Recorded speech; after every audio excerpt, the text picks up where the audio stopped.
All right. So after minor glitches and technical difficulties aside, we are finally here for this exciting life that we have scheduled for you. I know you are all very interested because you have seen something that interests everybody, and that's money. But to get to that position, you get to that money, there is always a backstory that a lot of times we tend to miss. What happens is we often see the success stories and we forget that before beyond this success story there is a huge amount of toil that's there, the huge amount of hard work that is there, that has been put up. With me today is a very special guest. I have had conversations with Tarun before, and every time I come across him, there's this charismatic personality that Tarun has, which interests me a lot, and it makes me question what exactly this man has done to reach to the levels that this person has reached. To give you a little bit of context, Tarun is the co-founder of Universal Business School, but beyond that, to begin with, he started his journey as a door-to-door salesman. you know this is something that inspires me a lot to talk about him, and we are going to talk about this in detail in this particular webinar. And before co-founding Universal Business School, Tarun has worked with a firm like Thomson Reuters. He has worked in places like London, New York, Hong Kong, Mumbai, and there he is personally, right now carving minds to create more such leaders. So today we are going to delve deeper into how to reach that figure that we have promised, and Tarun is going to talk about his entire experience and the kind of things that you need to do to reach there. Thank you, Tarun, for Thank you. joining us. We finally are live with all the glitches and problems that we have faced, but I'm really looking forward to having this conversation with you. Thank you, Paul. I look forward to this opportunity to share some, hopefully jewels of my experience. Lovely. So, Tarun, I call this session as a very informal session where everybody can ask anything that they want, anything that makes them question that this is a position I want to reach. So, what do I have to do? So, to begin with, let's go back a little bit to your life. When you did your BCom, when you were doing BCom, what are the kind of things that were running in your head? Was your family really happy with that? What were the kind of prospects that you were looking at? So, it brings the first thought when you say BCom comes. My father used to say BCom ke baad kya? Bekam, right? And I used to be good at tennis, so he said, "तो tennis marker बन सकता है या he I used to be great at driving, so he said तो driver की नौकरी कर सकता है क्योंकि बीकॉम में तो कुछ रखा नहीं है." So those are early memories. But we were in Bombay and at HR college. So the college would start at 7 in the morning and finish at 10:30. So we had the whole day to ourselves, right? So what I did for the entire year was I would leave the college, bunk the last lecture, three lectures full, 75% attendance was required, as everybody knows. And so last lecture bunk karke, I would go to work. And I was working for HSBC then, right? So that was the really value I can say I got out of my career, and we'll talk about that in a bit. But then after that, I worked for someone. I'm sure some of your audience might know a person called Harshad Mehta. I'm sure people have seen the scam these days. Who It's doesn't know? Who doesn't know Harshad Mehta now? More than correct. ever. Yeah. So I worked for Harshad Bhai in the research team. So that was a fascinating experience. I also was a big sports person. So I used to play every sport, you name it. And I was a big mountaineer. So I had the opportunity to go to base camp of Kanchenjunga.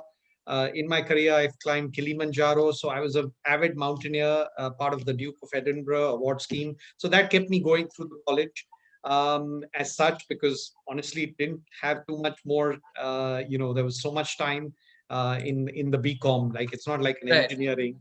And then I played a fascinating sport called rugby. I don't know if anybody has heard. I played rugby for India, represented India in various international tournaments, represented Bombay Gymkhana.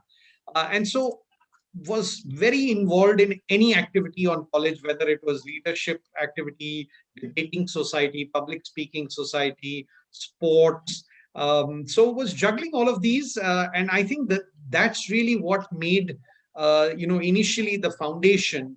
And then I got stood for a student council, became the vice chairman of the student council of HR, which was one of the premier colleges in Mumbai.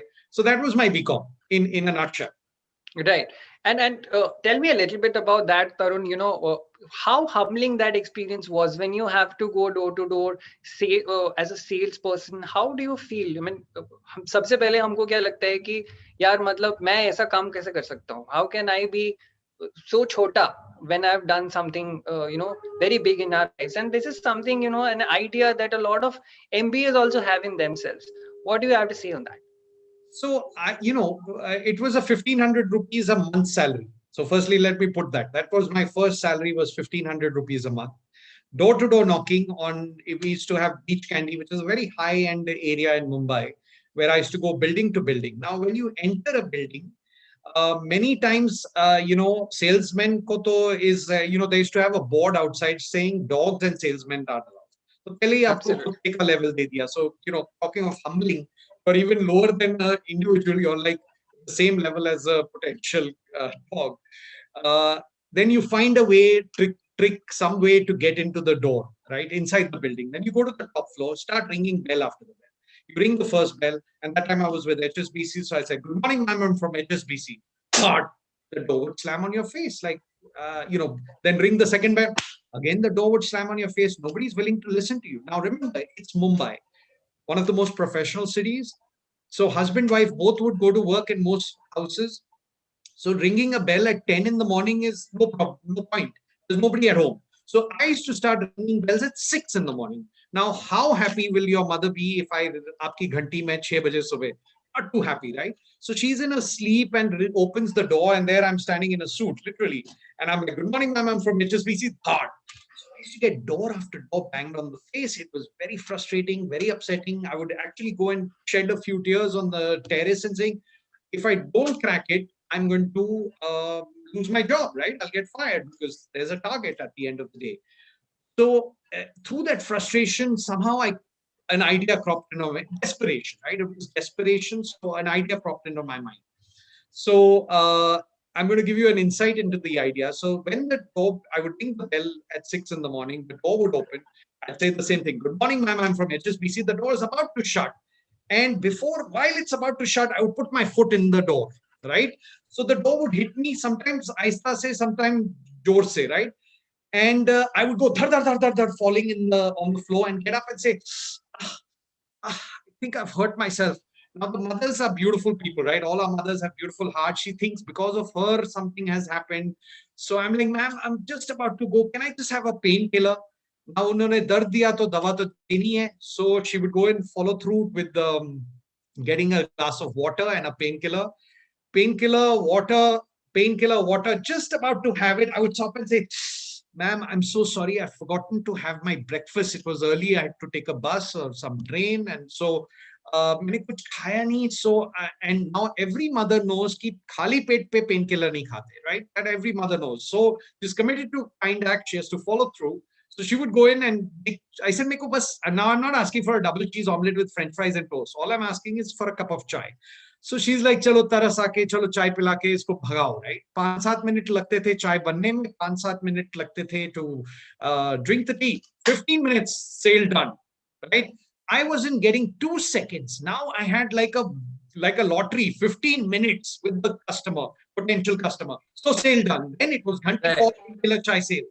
Ghanti fall painkiller chai sale. Ghanti fall painkiller chai. One shot, sometimes 6 painkillers, right? Now, why am I telling you this story? The reason I'm telling you in life, right? There are going to be doors that are going to bang on your face, right? That humbling experience is doors slamming on your face. Now, in your life, either find a way through the door, right? Some way, or there's always another day. There's always another door, another day. And Absolutely. that is the concept, what I call resilience, right? And so if you want to get into the top league, you should have the ability to bounce back. I call it like, playing a sport.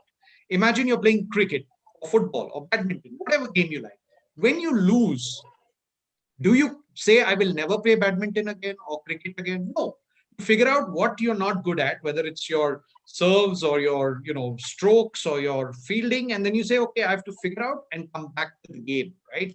So never leave the game. And the ability to bounce back is one of the fundamental things which gets you to where you want to go. Right.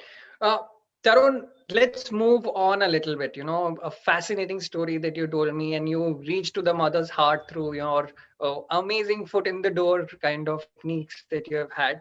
From there, you decided to do an MBA, and for that, you went to SPJIMR. And you went to SPJIMR when, as you mentioned, you worked with Harshad Mehta, and maybe thanks to Harshad Mehta or not, it was the time in 1994, just after the financial global shift that happened in India. What was it like? The times back then.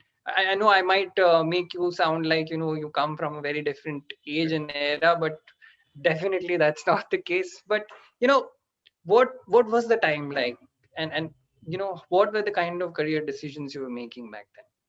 So, firstly, the first thing was, I wasn't good at CAT. I'm sorry to say it on this platform. I was horrible, right? I'm not good at maths. BCom people are not good at maths, right? Actually, more so me because I didn't have a good maths teacher. I wish I had. So I didn't get the best percentile, and I won't embarrass you by telling my percentile at all. So how did I get into SPGen is the first question, right? It was by having an amazing pitch, right? It's like what I call develop that awesome pitch because you never know what can happen when you are stuck. It's called an elevator pitch. If you go in the world of private equity, venture capital, or investment banking for that matter, you are stuck in an elevator with, let's say, 4 or 5 CEOs, like Ratan Tata, Mark Zuckerberg, and Sundar Pichai. And they're going to ask you something. Tell me something about yourself. What are you going to say at that point, right? You've got to say something awesome, amazing in that 2 minutes before the elevator comes to your floor that can wow them and they say, oh, interesting, right? So first and foremost, develop an amazing pitch because if without you, pitches win matches, right? If you understand the pitch in cricket, it's a different analogy. Absolutely. You've won the game, right? That's how you do it. So I think that was it. Now, when I was getting out, fate had it that I went for what is today called Accenture. In those days, it was called Arthur Anderson. I went to the final round, 5 rounds of interview, cracked it. I was in the final HR round, which was like a giveaway. The partners had accepted me, the business rounds, the psychometrics, everything. The partner played a very this HR partner who was the head of HR. He played a very funny one with me. He said, Tarun, you're interested in management consulting. I said, yes, I'm looking forward to a career at Anderson Consulting. He said, you know what? We don't have any careers in Anderson Consulting. Sorry, the jobs are gone. We have one role in financial consulting. So you give it a couple of years in financial consulting and then you can move to management consulting. So, I'm thinking, but I've gone through 5 rounds for that particular job. Now he's asking me, should I show my flexibility? In a job interview, you want to be Right. not saying, no, I want this. So I fell for that. It was a trap. He said, you do not. So I said, yes, I'll do it for a couple of years. He said, see, you're not sure what you want. You don't get any job. And I got the shock of my life. And I said, okay, I'm out of placements. I'm not interested in placements. I found myself Right. a job at a company, a startup company. Literally, I said, "Mujhe placement nahi chahiye." Now, the funny part was I had the lowest salary in my entire batch, right? In Hmm. my time, the packages were 3.5 was very good. Procter and Gamble, Hindustan Unilever, Citibank were giving this 3.5, 4 lakhs. And I got a salary of 1.2 lakhs, right? 1.2 lakhs. So everybody called me loser, loser. And I was like, no, I'm very happy. Why did I take that path? And I want to tell this very simply. The reason I took that path was for essentially, the most important thing was I was essentially a fresher, right?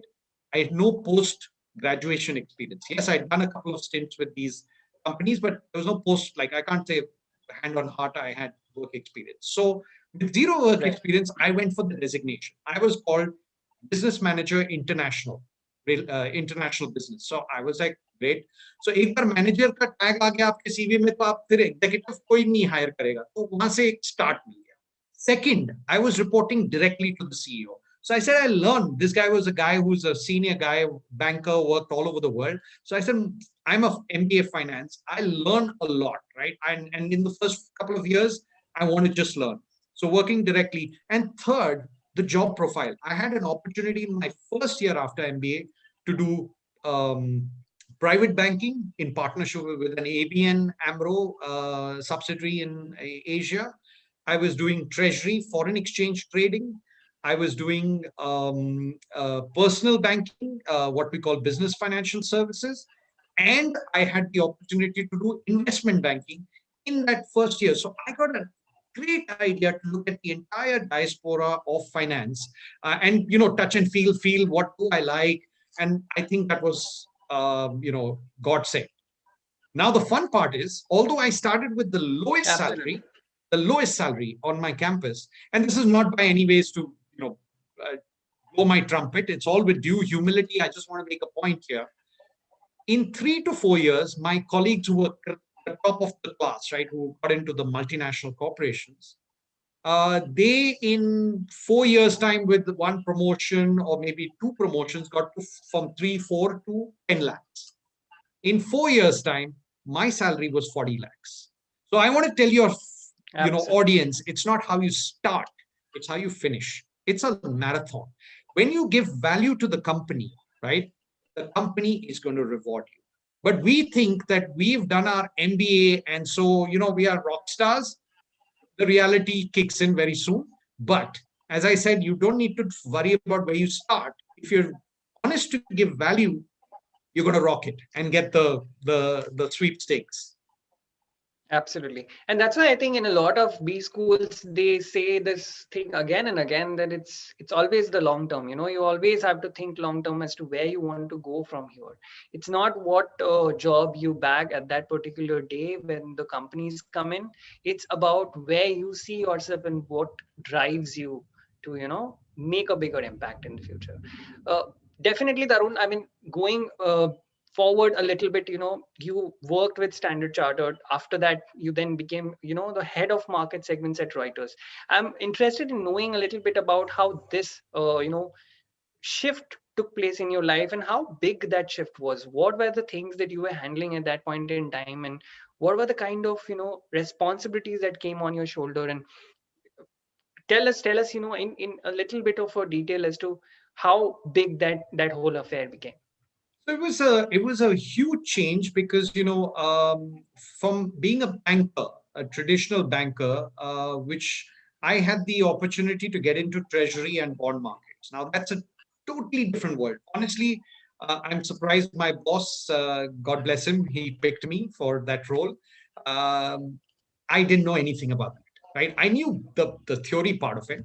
So first day he put a bunch of so big. Now learn the maths of bond markets. Learn the math. So I struggled. I was struggling. Then he was kind enough to send me to Korea for a course, and I went to Seoul, learned much more there, but still I was rough. So it was a very, very tough, trial by fire, because from a B to C market, which was Standard Chartered Bank, I had moved two big shifts, right? From B to C, I'd moved to B to B. From B to C, I'd moved to C to B. From C to B, I'd moved to D to D. So it was a very, very tough Right. I think we have certain issues right now at Tarun's end. We'll definitely get back with our session once we get back Tarun online.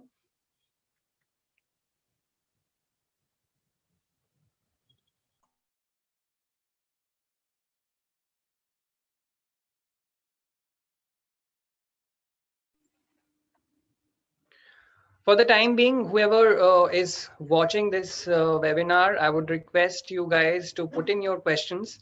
We might not be able to take all the questions that are there, but we'll definitely pick up some questions.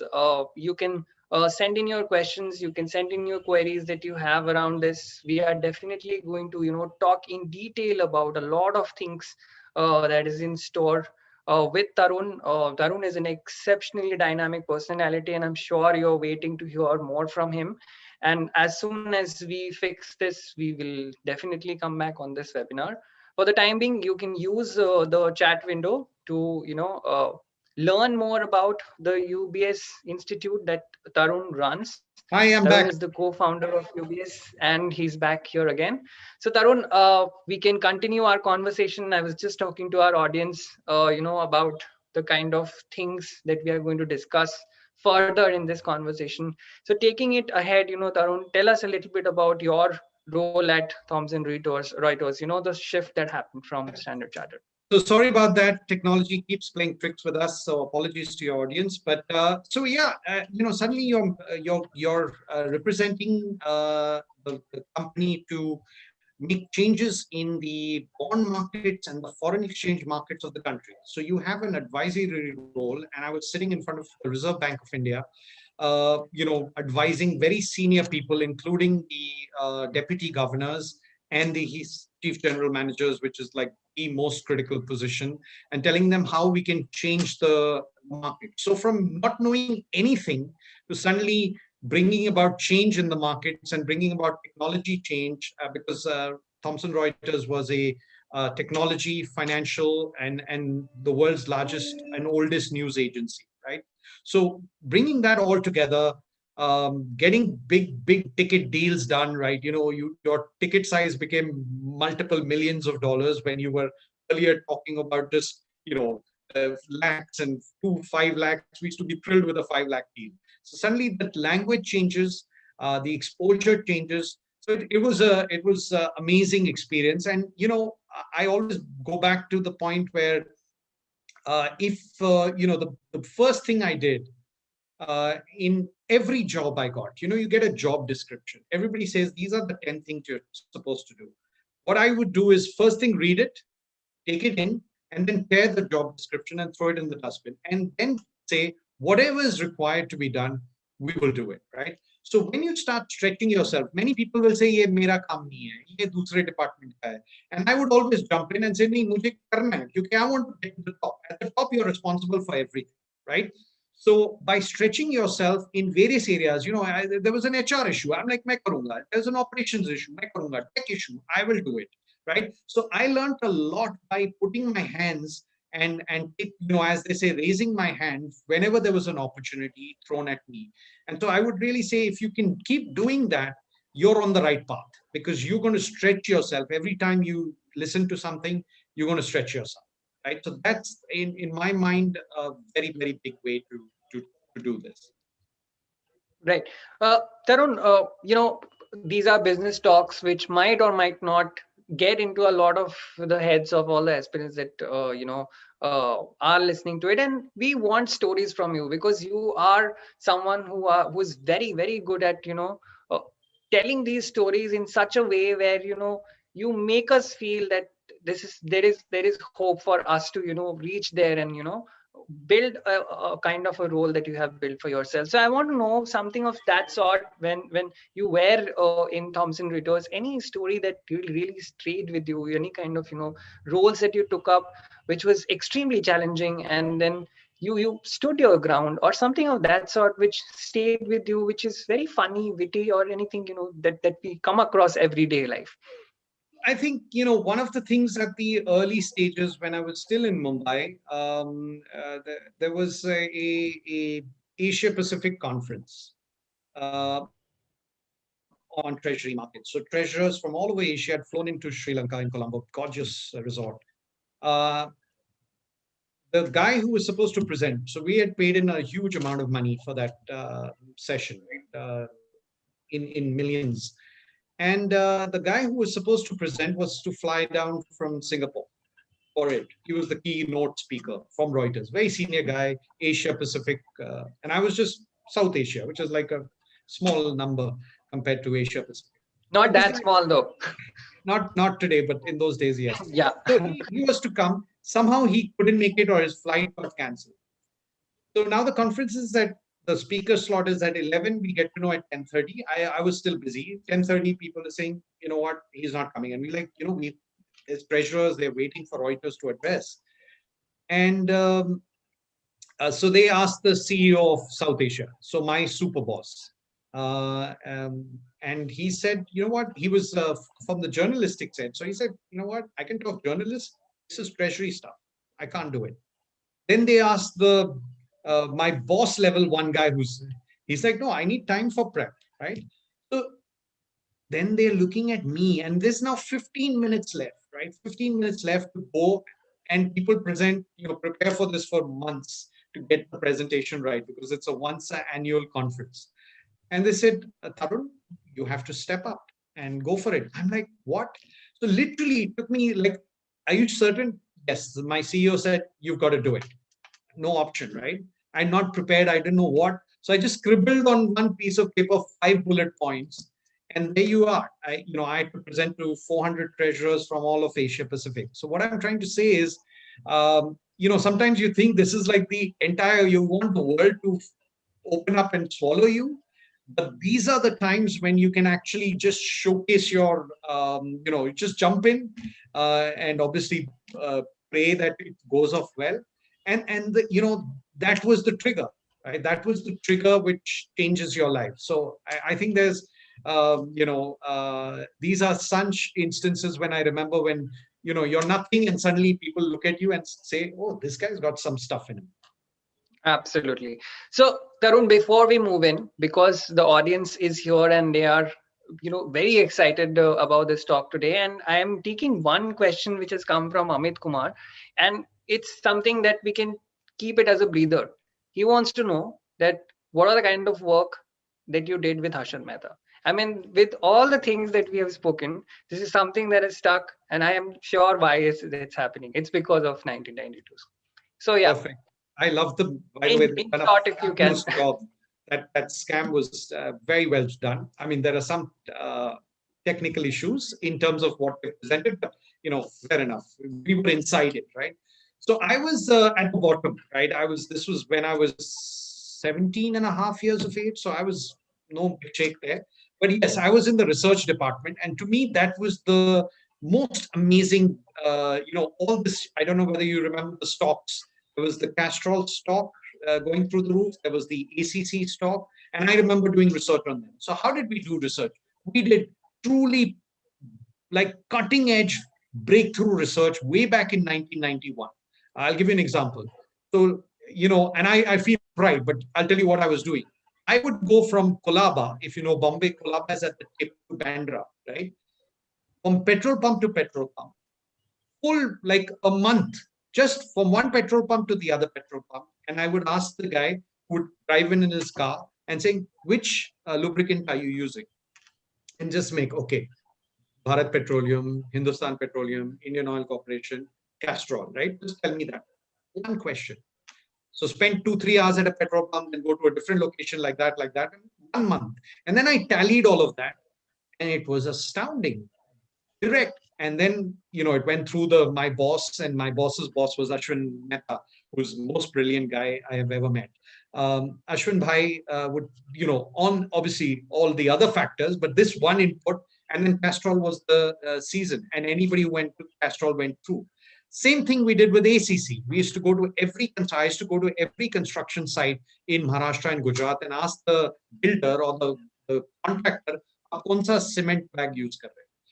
That's the kind of research. Nobody does that kind of air, bucks. And at that time, these guys were doing that cutting edge stuff. So all the stocks that they picked was because of the fascinating research. Of course, I won't say when you're there, you're like someone in the research team. And so I did go through the CBI raids, which you must have seen. I've gone through the IT raids. I've been locked in the office for 3 days. So all that excitement was there. Some stories I probably will not tell you here.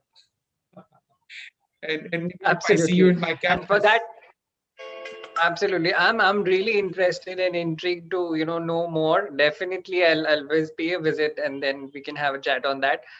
Moving forward, Tarun, after all these roles that you took up, you mentioned that, big caps were lying on your shoulders, millions and millions of dollars were, the kind of business that you were handling.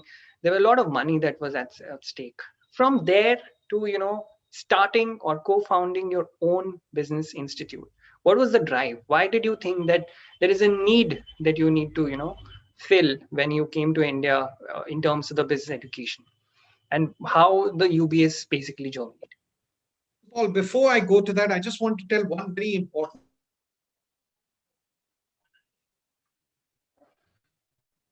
Yes, please go ahead. I think Tarun's screen is again frozen. I think there is some technical difficulty that he's facing. Uh, for the time being, guys, as I was saying, you can ask him questions. We still have a lot to discuss in this webinar, and we will definitely do it. There are times when we will definitely take your questions on the chat box. One of my colleagues, she's there. She's putting out links for UBS. If you want to know more, you can go there and check that yourself. uh, we are going to talk more about UBS, the institute that Tarun started in India. What is the kind of pedagogy that UBS follows, and why is it something that thought is something that should be started in India. More on Tarun's life, more on how he reached to a level where he actually made a lot of money, is there, and a lot of other insights will also be shared by Tarun. So stay tuned, ask questions. Please feel free to uh, make your questions in that chat box that is there, and we'll shortly come back when Tarun is here.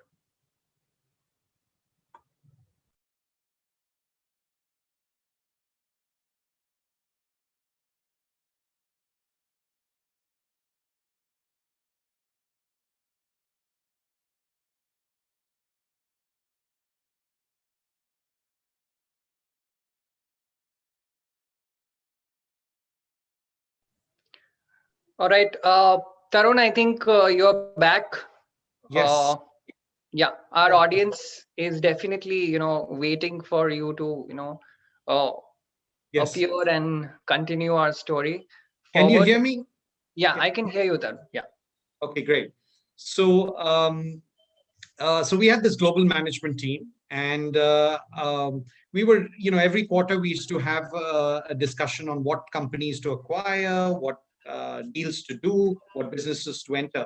So one fine day, we had an opportunity to acquire this company based out of Frankfurt, Germany. So my German colleague, was like keen on it, and my Mark said, "Great, but let's do due diligence, right? Let's figure out whether it's worth buying." So my boss, Mark Robson, said that, Heiko, you're from Germany. Why don't you do the due diligence? So he said, "Yeah, I know the entire landscape. I know this company very well. I come from Dusseldorf. I'll do it." "How long will you take, Heiko?" He said, "2 months." Okay, fair enough. Now, my good friend Michael McCorkle from New York, he puts up his hand and said, "I'll do it." Now, the Americans always like to get under the skin of the Germans since World War II. So he said, "I'll do it in 1 month." So the German got, "No, we need to do this kind of analysis and detail this model, that model." So the Americans like, "No, we need to do fast, fast, fast." So I put up my hand. Now, my name was Tarun Anand, but in UK, I was called Tarun, right? So Tarun, what do you say? I said, "Mark, I'd like to do the due diligence." "So how long will you take, Taryn?" I said, "2 weeks." So the German and American who are arguing with each other pounce onto me. "You don't know anything about it. European markets. You're going to screw up this deal, this, that, and the other." They pounced on me. I was like, "Oh, okay." My boss intervened and said, "No, let Taryn do it." Okay. So now I committed. So that very day I flew to Frankfurt. I had 2 weeks to deliver, right? When I land on Frankfurt airport, you know what is the first thought? The first thought was, I've never done due diligence in my life. right? So back to the wall, I had to make it happen. So worked very hard, right? 14 hours days, 16-hour days, 18 hours days. On the 14th day, give him my report. He's looking at the report, he finds an error. And I'm like, gayi bhais pani mein, I'm going to get fired. But he went on and said, no, but it's got enough for us to take it to the next level of due diligence, which is financial closure, signing non-disclosure agreements, and so on. So I was like, wow. Forget about that. 6 months later, I get a call from my boss. He's based in New York. I was in London. Tarun, let's meet up for lunch. Dinner tonight. So I'm like, sure, Mark. Put the phone down. Realized that the dinner is not in London. It's in New York. So what do? I take a flight, business class flight to get myself a brand new suit because I don't know the occasion. Land in John F. Kennedy Airport, shower, get to the dinner.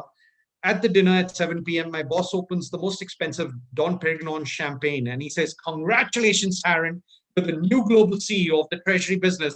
I was like, wow, it's a $2 billion business spread over 136 countries. This is just, it's dreams are made of this, right? You're 32 years and you become a global CEO, right? And I was thinking, why me? Because remember all my colleagues, the Germans, the French, the Brits, they were from the Ivy Leagues, Harvard, Wharton, Stanford, Cambridge, Oxford. I had come from SP Gen. Nobody's heard of SP Gen, right? In UK and Europe and that part of the world. So I didn't have the Ivy League thappa. And I was 10 to 15 years junior to all my colleagues. So, it's like imagine your young nephew who's today 5 years old becomes your boss. Literally, that's what happened to them, right? I was a kid at 32 and the world changed. So I was thinking, why me? And my boss said one simple thing. He said, you know what? You know how to smash the deadline. And I was like, what do you mean by smashing the deadline? What? He said, remember that day when we were having that discussion in the strategy meet? If you hadn't put up your hand for a 2 week due diligence, we would have lost a $25 million asset. And that's what I'm looking for in a global CEO. Smash the deadline. So that changed the world, right? For me, then, you're flying business class all over the world, first class, you're meeting, governors of central banks, whether it was Brazil, whether it was Japan, whether it's China. So the world changed. So I had a phenomenal career of, everybody has a bucket list, right? So give you an example. My boss says, you have to move to New York. And I was very happy because I was living right opposite Hyde Park and Kensington Palace in London. And he says, come to New York. So I wasn't too keen. He says, I've sweetened the deal. I bought you a penthouse apartment on New York's Times Square, right?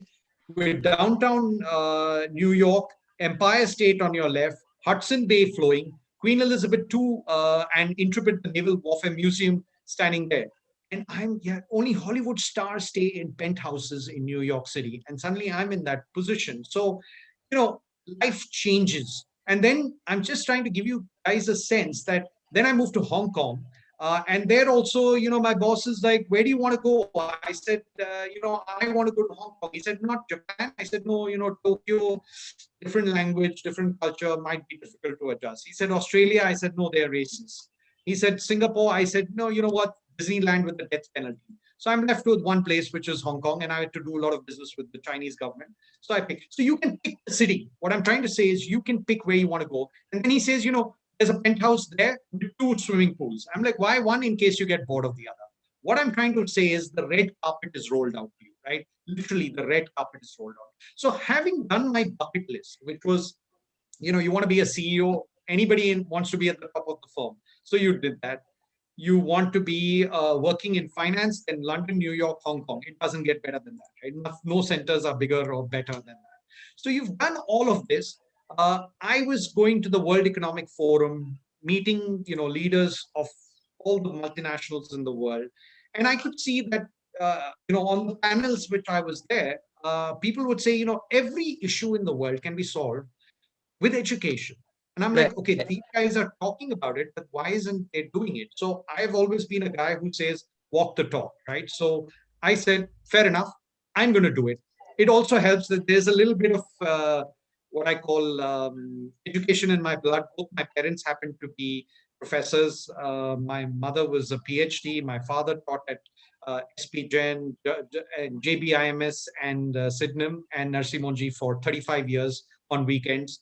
So maybe some of that, but I felt that I want to get into this world. I want to get global education. I also had the privilege. My company sponsored me to Michigan Ross School of Business, Business School, and IE Business School in Spain. So these are, top of the world schools. So I learned best practices, and I said, why can't we get that global education in India to our students, right? Why should they all have to leave India?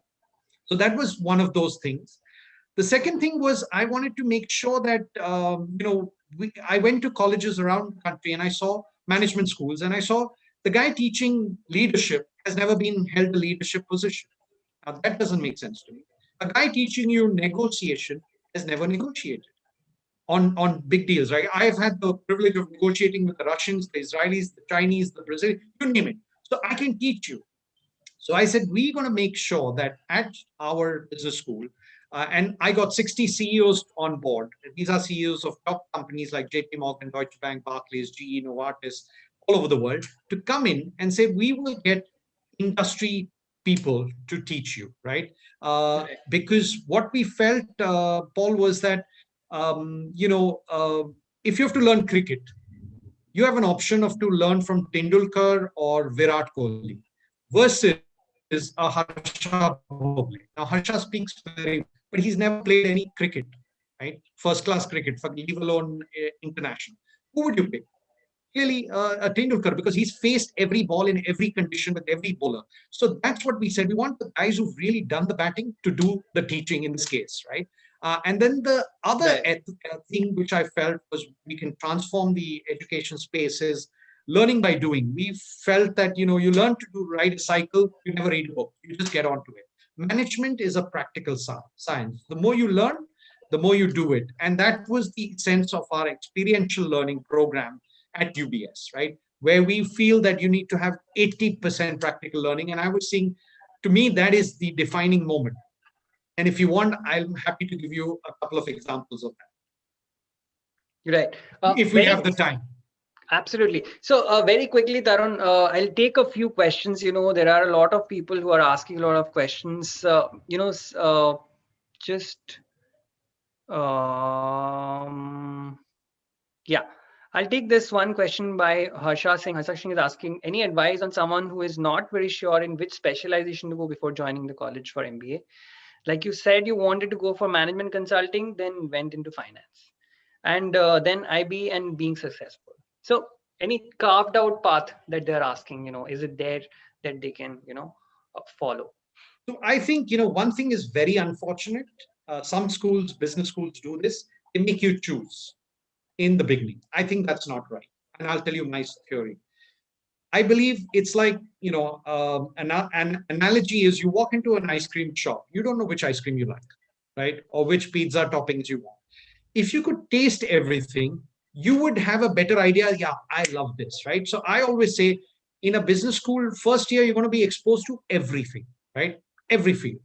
And then you will realize this class, I loved it. This faculty, I loved this subject. I really enjoyed doing the project, the assignment, whatever, whatever, whatever. And it'll talk to you. The subject will talk to you. And you'll say, no, this is where I want the career. And that's where I've seen a lot of people coming with I want to be in MBA finance. And then they go into marketing.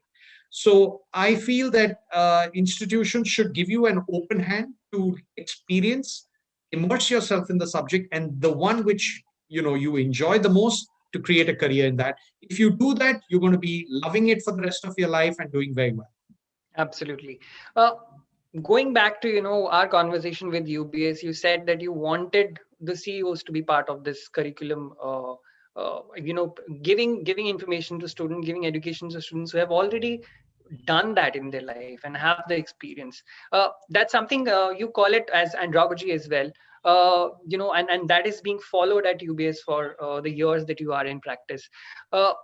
What are the things that helps under this andragogy to students to become future leaders in the corporate world in the kind of times that we are living in? Why is it so important, and what are the things that they need to keep in mind for a better future? So andragogy is very very unique in that sense, but surprisingly unique. It should have been the way education should happen in the country. And why is it different and unique from what people always call pedagogy is that, remember, you guys are adults, right? Which means you're motivated and self-directed, right? You know, you're responsible for your own careers. Many of you are very, some of you probably have work experience. So the most important thing for us to understand is that you are an adult and you are self-directed and self-motivated to do well, right? As a child is not yet there, right? So that's a huge difference. Also important to know from an andragogy perspective is that you have a goal. You want a great job, you want a great salary, you want a great career. So you are goal oriented and not grade oriented.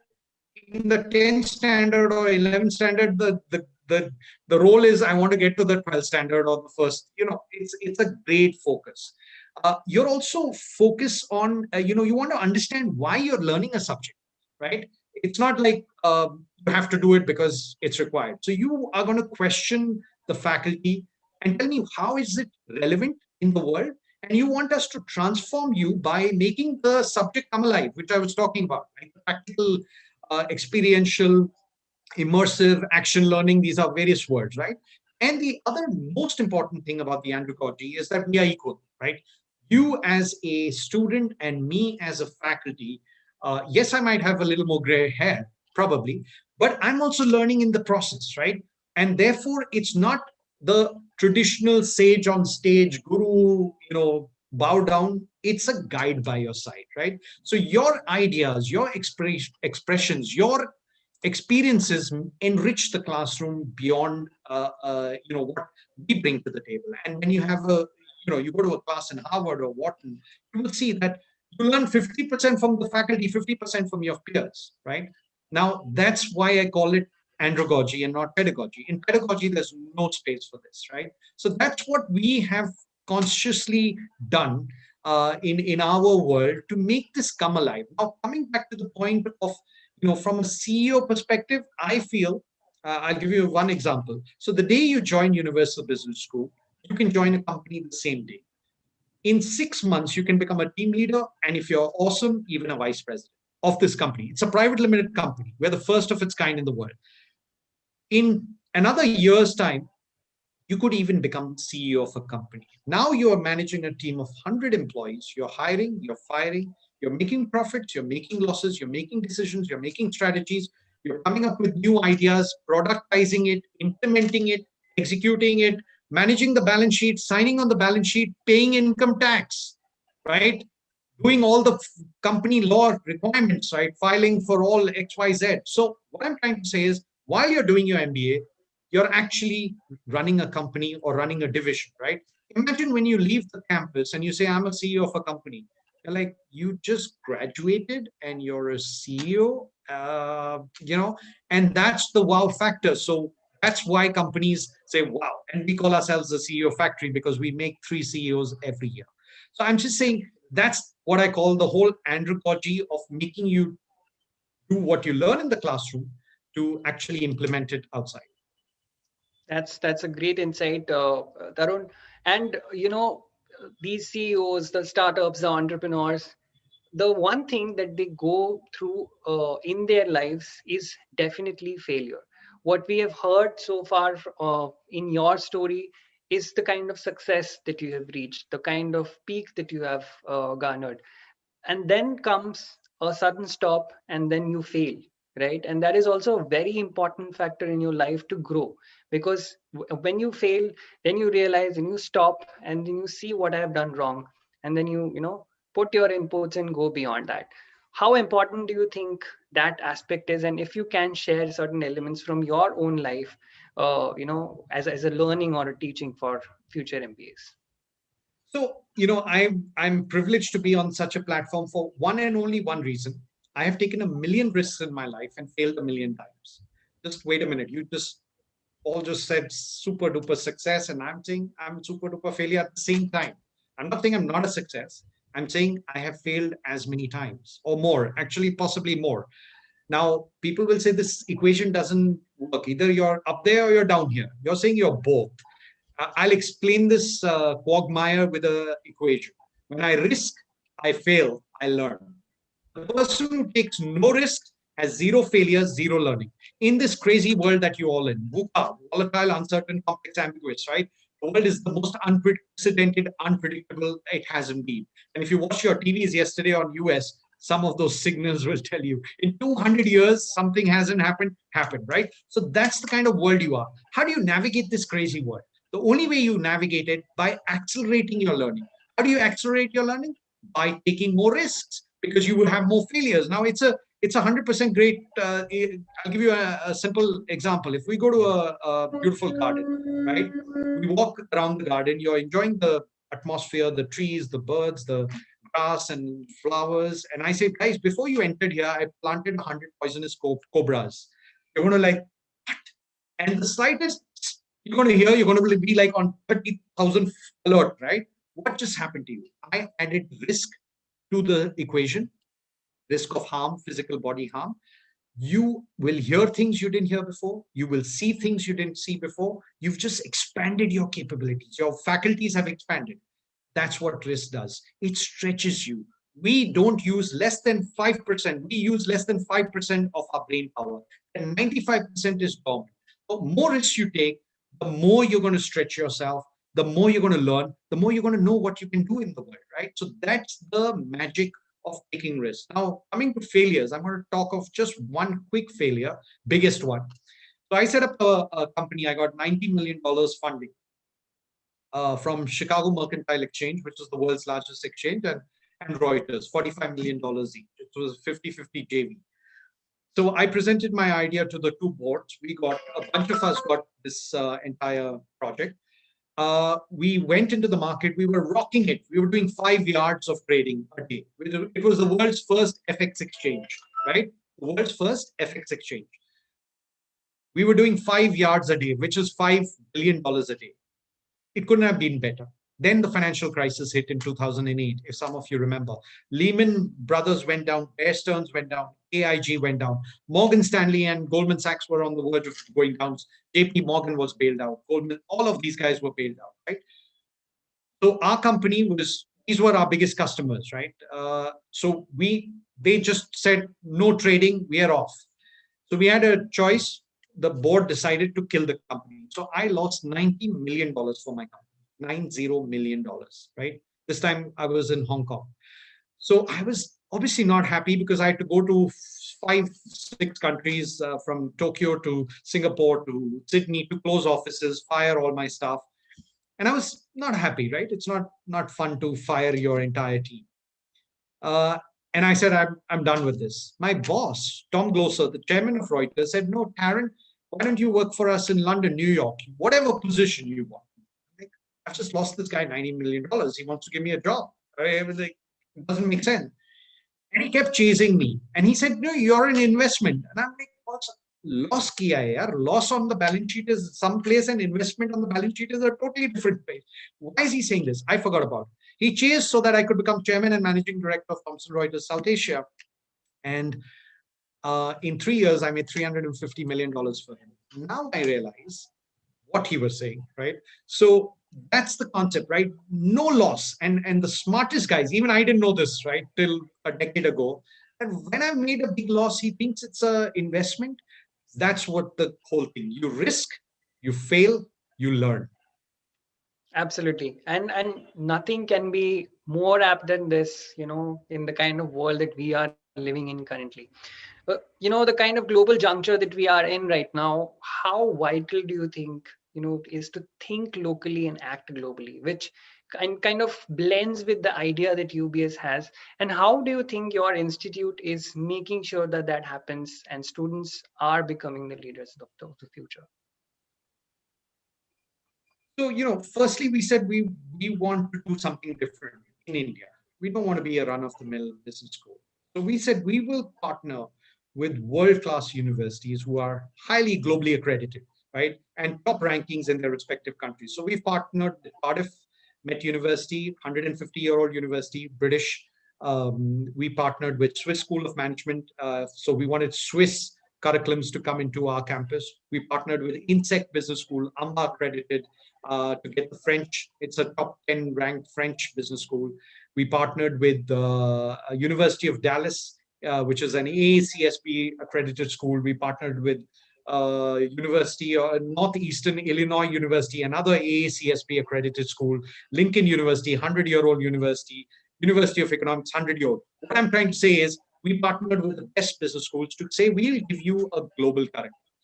You need to be able to, the world is getting smaller. India is the demographic dividend. Our managers, you guys are going to go and rock the world, right? Like the Satya Nadellas and the Sundar Pichais. So you need to be able to navigate in a global context, a global perspective. So let's start with the global degree, with a global curriculum, a global accredited degree, right? So you have the highest quality standards like AAC, AACSB, AMBA. Of course, we are ourselves NBA accredited. So we said quality is important, the flavor is important. And then we said we need to give you, besides this, you need to have exposure. So most of our programs, you either have to study between 2 weeks, 2 months, 1 month, 3 months, 6 months to 1 year part of the program in the foreign university, right? So you get the best of both worlds, right? You get the international exposure, you learn, and you get that ability. Then we have global faculty who comes from these schools to partner with us to give you the thing. So we said,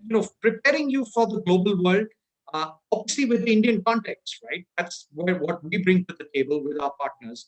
And one of the funny stories I always tell my students is I was in moving from London to New York, if you remember earlier, and when I went to the embassy. I was getting an L1 visa. L1 is given to top executives. My L1 got rejected. I said, why? They said, you don't have an MBA degree. No, I said, you know what? I've MBA degree from SPGen. Show me the paper. I showed them the paper. It said PJDM. They said, sorry, it doesn't have the word MBA. So that's the day I realized, right?